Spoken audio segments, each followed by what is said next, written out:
Good evening बच्चों, मैं शिवांशु सिंह स्वागत करता हूं आपका अपने YouTube channel study with Shiv में। और आप हमारे साथ पढ़ाई कर रहे थे, अपनी पढ़ाई को आगे बढ़ा रहे थे। तो उसी क्रम में, उसी श्रृंखला में आज हम आगे बढ़ेंगे। मैंने कहा इंपॉर्टेंट चैप्टर होता है आपका फिजिकल फीचर्स ऑफ इंडिया, जिसमें दो वीडियोस मैंने आपको पहले ही बनाकर दे रखी हैं। मैं छोटे छोटे वीडियोस बना रहा हूँ जिसमें रिवीजन करा रहा हूँ। मतलब मेरा मोटिव है कि चैप्टर खत्म हो तो पूरा चैप्टर आपके दिमाग में बस जाए। ठीक है, तो दो वीडियोस बना चुका हूँ, जिन्होंने नहीं देखा है वो देख लीजिए। जो ग्रुप में नहीं शामिल हैं वो ग्रुप में भी इंक्लूड हो जाएं, ठीक है, क्योंकि मैं वीडियोस वगैरह वहीं भेजूंगा, मतलब पीडीएफ्स वगैरह वहीं भेजूंगा, आप वहाँ से पढ़िएगा, वहीं से आप डाउनलोड करिएगा। तो बाकी अपने आप नोट्स वगैरह कंप्लीट करते रहिए, बनाते रहिए, ठीक। बाकी कोई टेंशन नहीं है, मैं आपको पढ़ाता रहूँगा। चलिए सीधे पढ़ाई पर आते हैं, रिवीजन पर आते हैं कि हमने आखिर अभी तक क्या पढ़ा था। तो अगर हम बात करते हैं कि अभी तक हमने क्या पढ़ा था, तो हम इसमें फिजिकल फीचर्स के बारे में जान रहे थे। एक बार थोड़ा सा रिवीजन कर लेते हैं कि हमने क्या पढ़ा था, फिर आगे बढ़ेंगे।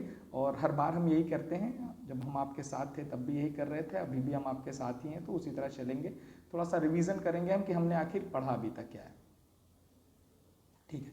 जब ये चैप्टर स्टार्ट हुआ तो मैंने कहा फिजिकल फीचर्स ऑफ इंडिया की अगर बात करते हैं तो इंडिया को 6 पार्ट्स में, मतलब 6 फिजिकल फीचर्स में बांटा जाता है, जिसमें आपने एक पढ़ लिया था जिसका नाम था हिमालय माउंटेन, ठीक है। एक एक करके मैं बता रहा हूँ। उसके बाद दूसरा आप पढ़ रहे थे जिसका नाम था नॉर्दर्न प्लेन्स। तीसरे की अगर बात करते हैं तो तीसरा था आपका पेनिनसुलर प्लेटू। चौथे की अगर बात करते हैं तो आपका इंडियन डिजर्ट। पांचवें की बात करते हैं तो आपका कोस्टल प्लेन्स। और छठे की बात करते हैं तो आइलैंड ऑफ इंडिया, ठीक है। तो ये 6 आपके बेसिकली फिजिकल फीचर्स होते हैं जिनको आपको पढ़ना होता है। हमने क्या पढ़ लिया था, तो हमने हिमालय माउंटेन के बारे में पढ़ लिया था।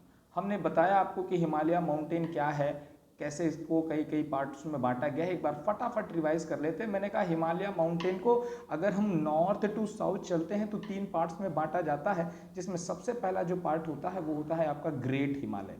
ग्रेट हिमालय या फिर इसे हिमाद्री के नाम से जाना जाता है, ठीक। उसके बाद अगर ग्रेट हिमालय की बात करेंगे तो मैंने एल्टीट्यूड बताया आपका लगभग 6000 मीटर इसका एल्टीट्यूड होता है। मैंने बताया great Himalaya basically snow bounded होता है, मतलब बर्फ से घिरा होता है। और बेसिकली जो यहाँ के जो आपके जो रिवर्स होती हैं ना, वो यहीं से निकलती हैं आपकी, मतलब ग्लेशियर्स जो होते हैं वो आपके ग्रेट हिमालय में ही पाए जाते हैं। और मैंने एक और पॉइंट बताया कि जिसका कोर बना होता है वो कोर किसका बना होता है, तो क्रो आपका ग्रेनाइट का बना होता है। तो ये ग्रेट हिमालय से फिर दूसरे नंबर पे गए। दूसरे नंबर पे अपने लेसर हिमालय कहा, जिसे हिमाचल के नाम से जाना जाता है। अब अगर इसके बारे में मैंने बात की तो जो इसका एल्टीट्यूड होता है बेसिकली ये उसका नॉर्थ साइड होगा, साउथ साइड होगा। आपका ग्रेटर हिमालय के साउथ साइड में पाया जा रहा होगा। एक बार देख लेते हैं यहाँ से कि ये आपके पार्ट होते हैं, ठीक है। ये आपका हिमालय होता है, ठीक। हिमालय की बात की तो ये पहला वाला पार्ट, ये दूसरा वाला पार्ट और ये आपका तीसरा वाला पार्ट। पहला पार्ट आपका ग्रेटर हिमालय या फिर हिमाद्री, दूसरा पार्ट आपका लेसर हिमालय या हिमाचल। मैंने कहा अगर दूसरे वाले पार्ट की बात करते हैं तो इसका जो एल्टीट्यूड होता है वो आपका 3700 मीटर से लेकर 4500 मीटर तक होता है। उसके बाद और आगे बढ़े तो इसमें जो इसकी विड्थ होती है वो लगभग 50 किलोमीटर की होती है। और आगे बढ़े तो मैंने कहा इसकी जो हाईएस्ट पीक होती है उसका नाम है पीर पंजाल। और भी याद रखना है, यहाँ से महाभारत और धौलाधीर भी इसकी कहीं ना कहीं पीक्स होती हैं। उसके बाद शिवालिक्स की बात की तो मैंने कहा शिवालिक्स की अगर बात करेंगे तीसरे नंबर की, तो शिवालिक्स भी आपकी जो इसका एल्टीट्यूड होता है वो 900 to 1100 होता है।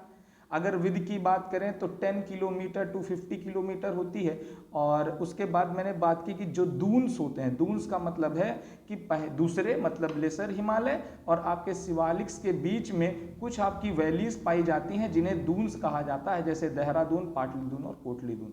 इसके आगे बढ़ें तो मैंने आपको बताया कि इसी हिमालय को ही आपको on the basis of river या फिर कह सकते हैं on the basis of west to east 4 parts में डिवाइड किया जाता है। और 4 पार्ट्स में कौन कौन है एक बार जान लेते हैं। पहला पार्ट मैंने आपको बताया, पहला जो होता है वो पंजाब हिमालय। पंजाब हिमालय बेसिकली आपका इंडस और सतलज के बीच होता है।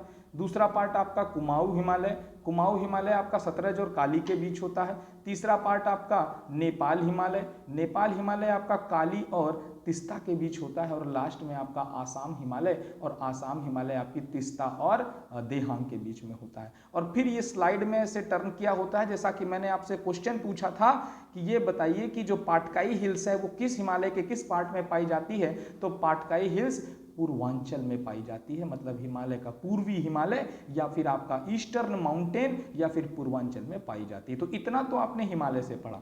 और आगे बढ़े, जब हिमालय कंप्लीट हुआ तो हम नॉर्दर्न प्लेन्स में आ गए। हमने कहा अगर नॉर्दर्न प्लेन्स की बात करते हैं तो जहां पर अभी आप रह रहे हैं वो सब बना इलाका नॉर्दर्न प्लेन्स है, ठीक है। और ये नॉर्दर्न प्लेन्स बनता कैसे है, तो हिमालय से निकलने वाली तीन जो मोस्ट इंपॉर्टेंट रिवर है, पहली गंगा, दूसरी आपकी इंडस और तीसरी आपकी ब्रह्मपुत्र, तो इनसे मिलकर ये बना होता है। मैंने कहा नॉर्दर्न प्लेन्स में सबसे फर्टाइल सॉइल पाई जाती है जिसका नाम है आपकी एलुवियल सॉइल, जिस पर हम खेती करते हैं। फिर और बात की अगर नॉर्दर्न सॉइल्स की, तो मैंने कहा जो नॉर्दर्न प्लेन होता है वो उसकी जो लगभग लेंथ होती है वो 2400 होती है, और इतनी ही आर्क की लेंथ आपकी उसकी भी होती है हिमालय माउंटेन की। इसकी अगर विड्थ की बात करेंगे तो 240 to 320 किलोमीटर आपकी विड्थ होती है, 240 to 320 किलोमीटर इसकी विड्थ होती है। इतना हमने बात कर लिया था। तो अभी हमने नॉर्दर्न प्लेन्स को आगे तीन पार्ट्स में बांटा नहीं था, थोड़ा सिंपल सा तीन पार्ट्स में बांट लेते हैं नॉर्दर्न प्लेन्स को, जो आपके एनसीईआरटी में है। तो चलिए अब कोर्स पर आते हैं, देखते हैं आपको क्या क्या पढ़ना है। तो हमारा ये चैप्टर चल रहा था जिसका नाम था the physical features of India. देखिए एक बार रिवाइज करते चलते हैं। मैंने आपको 6 फीचर्स के नाम बताए, Himalaya mountain, northern plains, peninsular plateau, Indian desert, coastal plains and island. Himalaya mountain की आपको बात कर दी और हिमालय माउंटेन में आपको दिखा दिया कि ये रेंजेस पूरी आपकी हिमालय माउंटेन से संबंधित होती है। फिर और आगे बढ़े तो मैंने कहा कि भैया जो हिमालय माउंटेन है डायरेक्शन के हिसाब से या फिर नॉर्थ टू साउथ तीन पार्ट में बटा है। पहला पार्ट आपका ग्रेट हिमालय, दूसरा पार्ट आपका लेसर हिमालय या हिमाचल, और तीसरा पार्ट जो होता है वो आपका शिवालिक्स होता है। यहाँ पर मैंने फिगर में भी आपको दिखाया कि जो पहला पार्ट है ये आपका ये आपका ग्रेट हिमालय, ये जो दूसरा पार्ट है ये आपका लेसर हिमालय, और जो तीसरा पार्ट है ये आपका शिवालिक्स होता है। ये कंप्लीट हुआ तो हम आगे बढ़े और मैंने कहा कि अगर हम रिवर्स के अकॉर्डिंग बात करते हैं तो रिवर्स के अकॉर्डिंग इसे 4 पार्ट्स में बांटा जाता है। पंजाब हिमालय, इंडस और सतलज रिवर के बीच, कुमाऊं हिमालय, सतलज और काली रिवर के बीच, नेपाल हिमालय, काली और तिस्ता के बीच, और आसाम हिमालय, तिस्ता और देहांग के बीच। फिर आगे मैंने आपको जो कल क्वेश्चन पूछा था वहां से ये संबंधित है। मैंने कहा बियॉन्ड दिहांग, दिहांग रिवर के आगे जो हिमालय है वो आपने देखा कि कुछ ऐसा है, ठीक है, कुछ ऐसा हिमालय बना हुआ है, ठीक, ऐसा कुछ है, ठीक। अब वो ऐसा है तो आगे चलकर वो यहाँ पर साउथ की ओर स्लाइड से मुड़ा हुआ है असम की तरफ। अब जब साउथ की ओर वो मुड़ा हुआ है असम की तरफ तो उसको क्या कहा जाता है, तो उसको पूर्वांचल के नाम से जाना जाता है। और यहाँ पर कई सारी हिल्स पाई जाती हैं जैसे Naga hills, Manipur hills, Mizo hills और पाटकाई हिल्स। और ये मैंने आपसे क्वेश्चन पूछा था तो बच्चों ने जवाब दिया, बहुत अच्छा लगा जिन बच्चों ने जवाब दिया। और मैं आज भी क्वेश्चन पूछूंगा आपसे, लगे रहिएगा, लगातार हमसे जुड़े रहिएगा। मैं क्वेश्चन पूछूंगा, आपको उसका जवाब देना पड़ेगा, ठीक है। आप पढ़ते रहिए तो जवाब देते रहिए। चलिए अब हम नॉर्दर्न प्लेन्स पर आते हैं और हमने कहा था कि नॉर्दर्न प्लेन्स की अगर बात करते हैं तो इसको 3 पार्ट्स में बांटा जाता है, ठीक है। तो बहुत ज़्यादा तो ये इंपॉर्टेंट नहीं होते हैं पार्ट्स, पर याद रखने होते हैं। इनको 3 प्लेन्स में बांटा गया है, डिवाइड इनटू 3 सेक्शंस। पहला होता है पंजाब प्लेन, मतलब पंजाब के क्षेत्र में जो आपका नॉर्दर्न प्लेन्स है वो Punjab plain. It is a western part, west में है, देखिए पढ़ते लिखते हैं। It is a western part of a northern plain formed by Indus and its tributaries. तो जो पंजाब प्लेन बना है वो किस नदी से बना है, तो वो इंडस से बना है, ठीक। तो पहला दिमाग में आपको रखना है कि पंजाब प्लेन आपका इंडस रिवर से बना हुआ है। इंडस रिवर की ट्रिब्यूटरी लिखी है, 5 बेसिक ट्रिब्यूटरी अभी आपको याद रखनी है। बाकी जब मैं ड्रेनेज पढ़ाऊंगा आपको तो वहां पर और 4 ट्रिब्यूटरीज के बारे में बताऊंगा, पर मेन जो ट्रिब्यूटरीज हैं वो है झेलम, चेनाब, रावी, ब्यास और सतलुज। ये आपकी इंडस रिवर की ट्रिब्यूटरी। ट्रिब्यूटरी का मतलब है सहायक नदियां, मतलब एक नदी मान लीजिए ऐसे जा रही है और कई नदी आपकी दूसरी तरफ से आकर मिल रही है, तो ये आपकी हो गई मेन रिवर, ठीक है। ये जो जा रही है ये आपकी मेन रिवर हो गई, और ये जो नदियां आकर इधर उधर से मिल रही हैं ये हो गए ट्रिब्यूटरीज, ठीक है, सहायक नदियां। दूसरे प्लेन की अगर बात करते हैं तो दूसरा प्लेन है आपका गंगा प्लेन।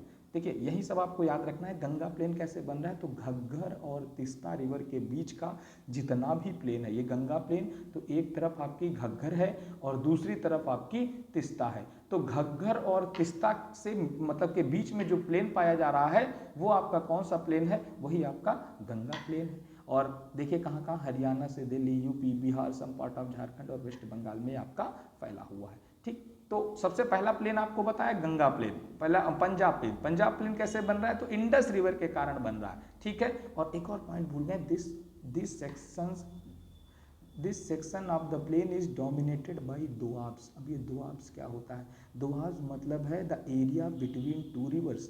तो ये दो मान लीजिए रिवर जा रही हैं, इनके बीच का जो क्षेत्र होता है यही आपका क्या कहलाता है? दोआब कहलाता है। तो याद रखिएगा दोआब क्या होता है? The area between two rivers is known as doabs. ठीक है, इसमें देखिए लिखा भी होगा ऊपर, देखिए लिखा है doab maintain the mostly the region between two rivers is known as doabs. ठीक है, उसके बाद 3 प्लेन्स में डिवाइड होता है। तीनों प्लेन्स के नाम आसान है। ठीक है, पहला प्लेन है आपका पंजाब प्लेन जो बन रहा है इंडस रिवर उसकी ट्रिब्यूटरीज से, और इनके बीच में जो रिवर्स आ रही है, मतलब 2 रिवर्स के बीच का जो क्षेत्र होता है वो आपका दोआब कहलाता है।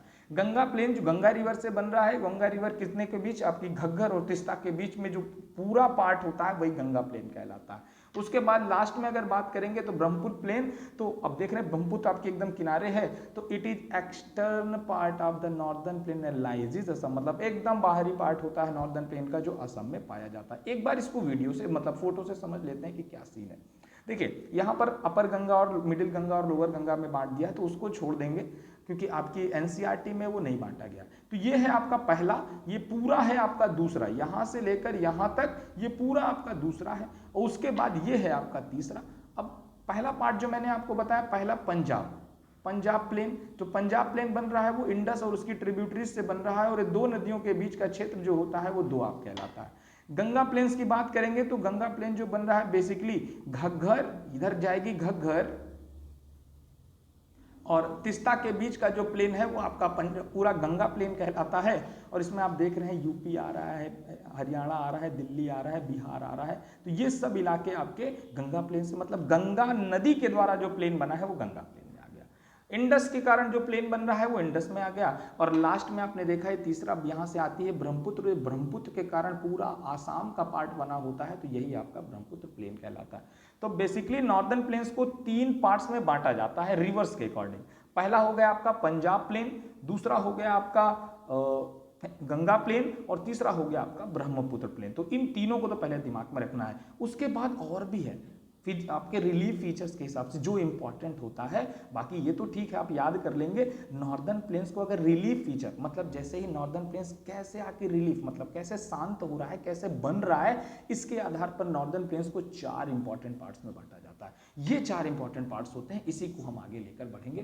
देखिए on the basis of the relief feature, देखिए लिखा है On the basis of the relief features, northern plains divided into 4 parts, 4 parts में बटा होता है।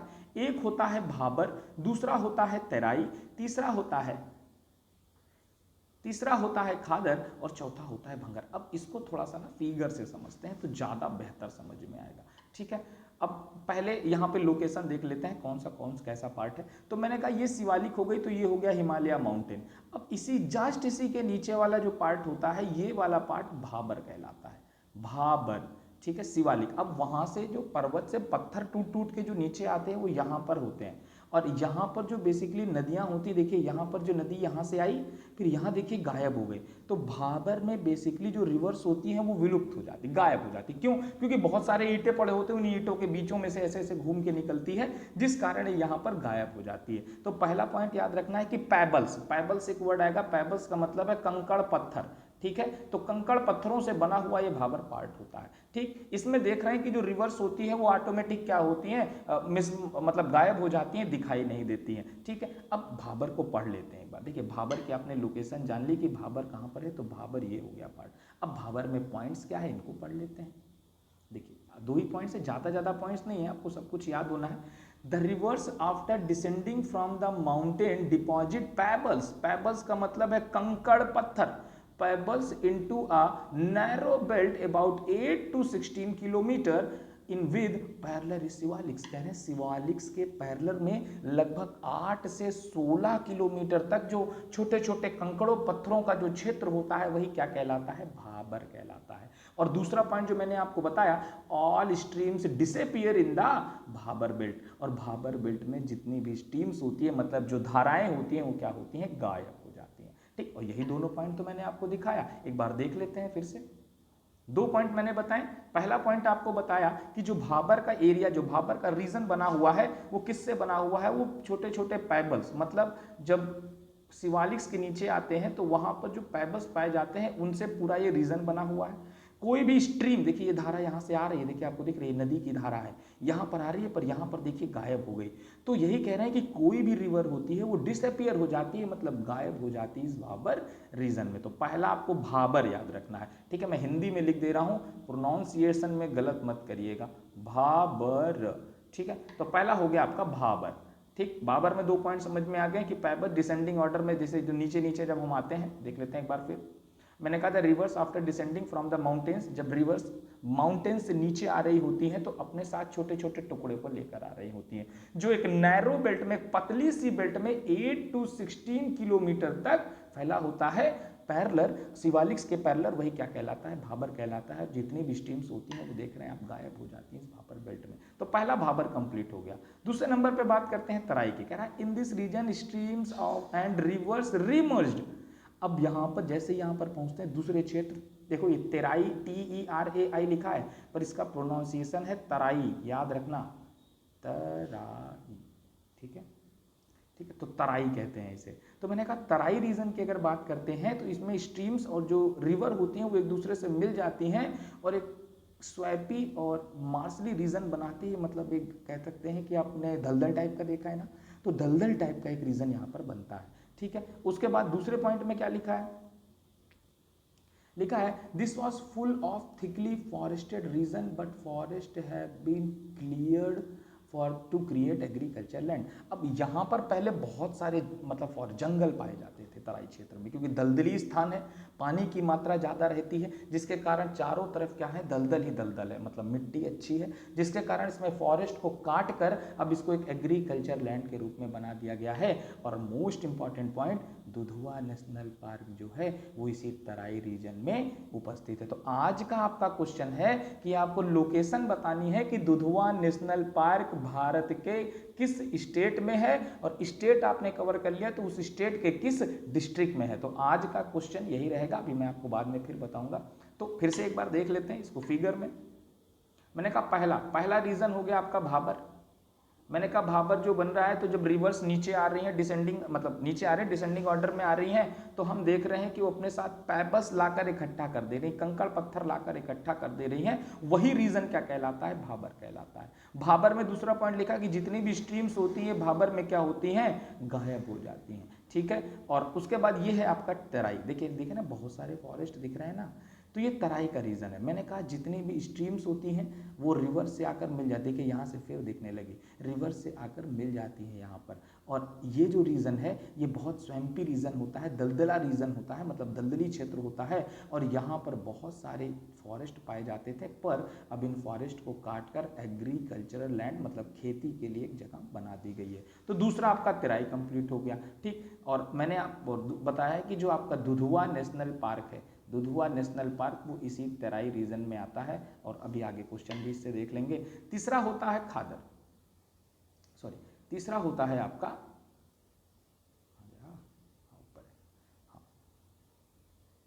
तीसरा होगा आपका खादर। जैसा कि मैंने आपसे कहा खादर बात करते हैं तो it is renewed almost every year, it is very fertile and ideal for agriculture, it is known as new alluvial soil.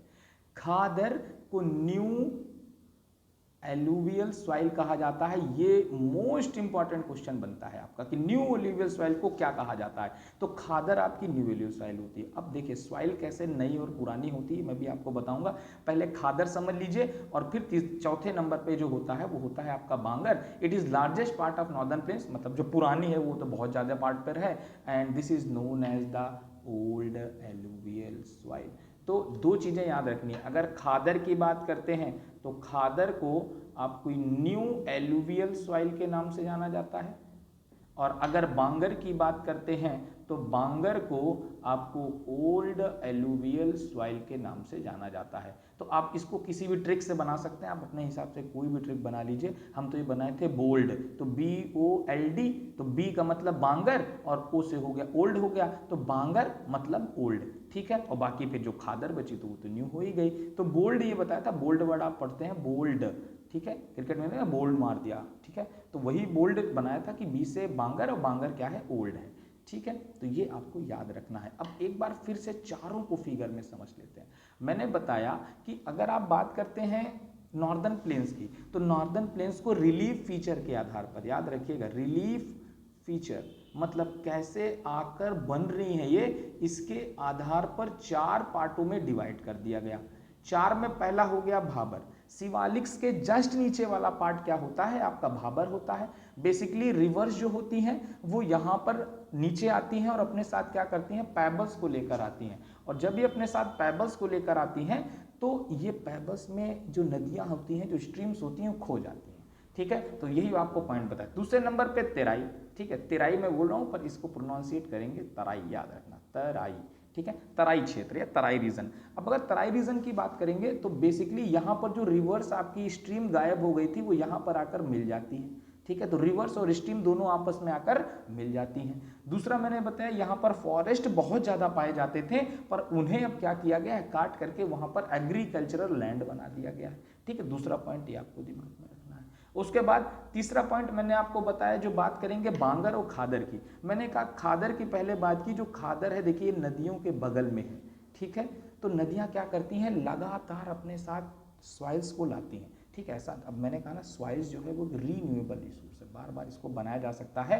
तो नदियाँ लगातार अपने साथ सॉइल्स को लाती हैं और अपने किनारों पर जमा कर, जैसे मान लीजिए ये नदी बह रही है और ये सॉइल्स को लाई और लगातार अपने किनारों पर जमा करती जाती है। जो पीछे हो गई वो आपकी पुरानी हो गई और जो आगे है वो आपकी नई हो गई। तो आगे वाली खादर को आपकी न्यू एल्यूवियल सॉइल के नाम से जाना जाता है और जो पीछे हो गई पुरानी, पर ज़्यादा भारत के ज़्यादा पार्ट्स में कौन पाई जाती है, तो भांगर पाई जाती है। ठीक है, याद रखिएगा भांगर। ठीक है, इसको भी लिख देता हूँ मैं, ये हो गई, इसको कहेंगे ऐसे ऐसे प्रोनाउंस करेंगे खादर और ये हो गई आपकी बांगर।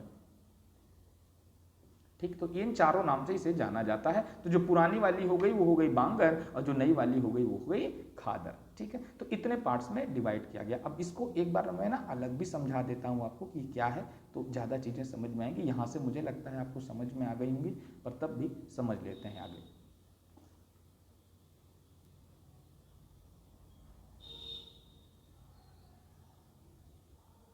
ठीक, हम बात कर रहे थे नॉर्दर्न प्लेन्स की, हम बात कर रहे थे नॉर्दर्न प्लेन्स की, और मैंने कहा नॉर्दर्न प्लेन्स को 2 टाइप से हम डिवाइड करते हैं। जो पहला टाइप होता है वो टाइप होता है on the basis of rivers, फिर या फिर on the basis of direction, west to east देखते हैं। तो इसको 3 पार्ट्स में हमने डिवाइड किया।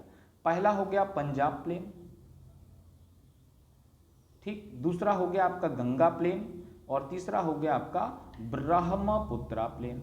ठीक, तो 3 प्लेन्स में डिवाइड हुई, पंजाब प्लेन, गंगा प्लेन और ब्रह्मपुत्रा प्लेन। पंजाब प्लेन मैंने बताया इंडस के कारण बनता है। गंगा प्लेन्स मैंने बताया घाघर और तिस्ता नदी के बीच का जो पूरा प्लेन्स है वो गंगा प्लेन्स कहलाता है। हरियाणा से दिल्ली, हरियाणा दिल्ली, आधा पंजाब का हिस्सा, मध्य प्रदेश का ऊपर वाला हिस्सा मतलब नॉर्थ साइड का हिस्सा, उत्तर प्रदेश, बिहार, ये सब गंगा प्लेन में आता है। और ब्रह्मपुत्र की बात करेंगे तो आसाम आपका ब्रह्मपुत्र में आता है। फिर अगर अकॉर्डिंग टू हम रिलीफ फीचर की बात करेंगे,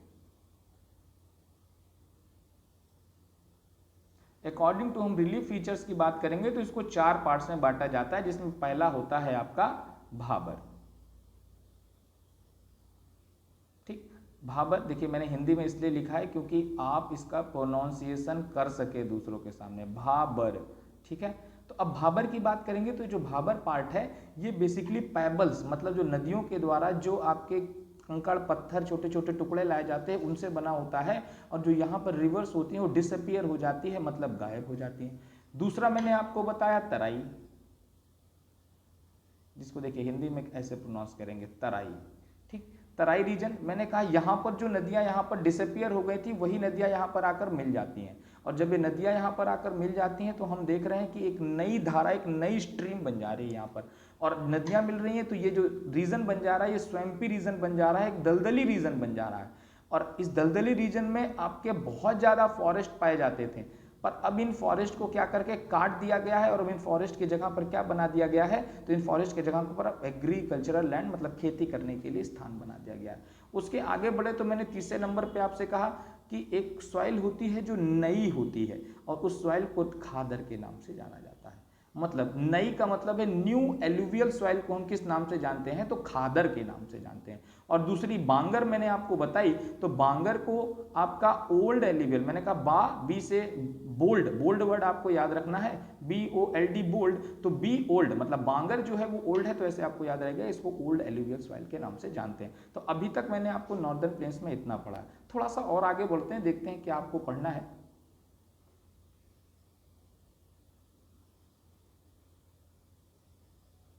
ठीक, ये आपका कंप्लीट हो गया।